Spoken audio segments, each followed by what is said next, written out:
ಕರ್ತವ್ಯ ಲೋಪ ಎಸಗಿದ ಆರೋಪದಲ್ಲಿ 2 ಪ್ರತ್ಯೇಕ ಪ್ರಕರಣಗಳಲ್ಲಿ ಮಹಿಳಾ ಪೊಲೀಸ್ ಠಾಣೆಯ ಎಸ್ಐ ಸಹಿತ 6 ಮಂದಿ ಪೊಲೀಸರನ್ನ ಮಂಗಳೂರು ನಗರ ಪೊಲೀಸ್ ಆಯುಕ್ತ ಶಶಿಕುಮಾರ್ ಅಮಾನತು ಮಾಡಿದ್ದಾರೆ.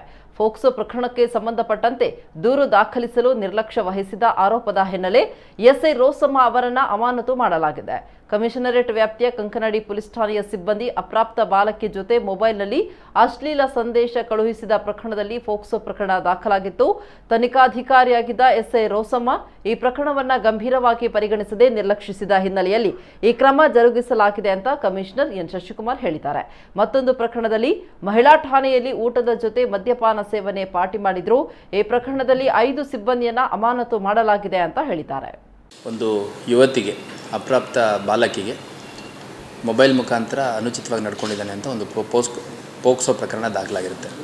ಆ ಪ್ರಕರಣ ನಾವು ಮಹಿಳಾ ಠಾಣೆಯಲ್ಲಿ ದಾಖಲಾದ ಮೇಲೆ ಮಹಿಳಾ ಠಾಣಾ ಸಬ್ ಇನ್ಸ್ಪೆಕ್ಟರ್ ಆಗಿರುವಂತಹ ರೋಸಮ್ಮ ಅನ್ನೋಂಥವ್ರು ತನಿಖೆಯನ್ನು ಮಾಡ್ತಾಯಿದ್ರು ತನಿಖಾಧಿಕಾರಿಯಾಗಿ.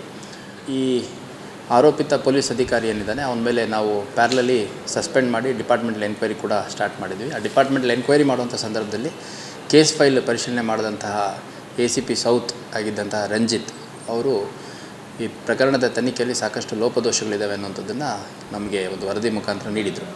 ಅದರ ನಂತರ ನಾವು ಮತ್ತೆ DCP ಅವರಿಂದ ಪರಿಶೀಲನೆ ಮಾಡಿದಂಥ ಸಂದರ್ಭದಲ್ಲಿ ಸಾಕಷ್ಟು ಲೋಪದೋಷಗಳು ಆ ಕೇಸಿಗೆ ಮಾರಕ ಆಗೋ ರೀತಿಯಲ್ಲಿ ಲೋಪದೋಷಗಳಿರುವಂಥದ್ದು ಕಂಡು ಬಂದಿದ್ದ ಹಿನ್ನೆಲೆಯಲ್ಲಿ ನಾವು ನ್ಯಾಯಾಲಯದ ಅನುಮತಿಯನ್ನು ಪಡ್ಕೊಂಡು ಮತ್ತೆ ಇನ್ನು ಮುಂದುವರೆದ ತನಿಖೆಯನ್ನು ಮಾಡಲಿಕ್ಕೆ ನ್ಯಾಯಾಲಯಕ್ಕೆ ಅರ್ಜಿಯನ್ನು ನೀಡಿದ್ದೀವಿ. ಅದರ ಹಿನ್ನೆಲೆಯಲ್ಲಿ ರೋಸಮ್ಮ ಅನ್ನುವಂಥವ್ರು ಮಹಿಳಾ PSI ವಿಮೆನ್ ಪೊಲೀಸ್ ಸ್ಟೇಷನ್ ಅವ್ರಿಗೆ ಅಮಾನತು ಮಾಡಲಾಗಿದೆ ಮತ್ತು ಅವ್ರ ವಿರುದ್ಧ ಇಲಾಖಾ ಶಿಸ್ತಿನ ಕ್ರಮವನ್ನು ಜಾರಿಗೊಳಿಸಲಾಗಿದೆ.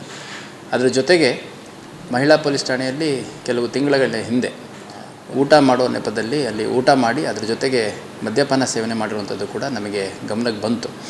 ಅದು ವಿಚಾರಣೆ ಮಾಡಿದಂಥ ಸಂದರ್ಭದಲ್ಲಿ 2 ASI ಮತ್ತು ಒಬ್ಬರು ಹೆಡ್ ಕಾನ್ಸ್ಟೇಬಲ್ ಮತ್ತು 2 ಮಹಿಳಾ ಸಿಬ್ಬಂದಿಗಳು ಆ ಒಂದು ಪಾರ್ಟಿ ಮಾಡುವಂಥದ್ದು ಮಾಡಿದ್ದಾರೆ. ಮತ್ತು ಅದರಲ್ಲಿ ಕೆಲ ಸಿಬ್ಬಂದಿಗಳು ಮದ್ಯಪಾನ ಸೇವನೆ ಮಾಡಿರುವಂಥದ್ದು ಕೂಡ ಇದು ಮಹಿಳಾ ಪೊಲೀಸ್ ಠಾಣೆ ಒಳಗಡೆ ಆಗಿರುವಂಥದ್ದು ನಮಗೆ ಕಂಡುಬಂದಿದೆ. CCTV ಫುಟೇಜ್ ಪರಿಶೀಲನೆ ಮಾಡಿದಂಥ ಸಂದರ್ಭದಲ್ಲಿ ಅಲ್ಲಿ ಇವರು ಈ ಕೃತ್ಯವನ್ನು ಮಾಡಿರುವಂಥದ್ದು ಕಂಡುಬಂದಿದೆ. ಅದರ ಹಿನ್ನೆಲೆಯಲ್ಲಿ ಒಟ್ಟು 5 ಜನ 2 ASI, ಒಬ್ಬರು ಪುರುಷ HC ಮತ್ತು 2 ಮಹಿಳಾ HC ಸೇರಿದಂತೆ ಒಟ್ಟು 5 ಜನರನ್ನು ನಾವು ಅಮಾನತು ಮಾಡಿದ್ದೀವಿ.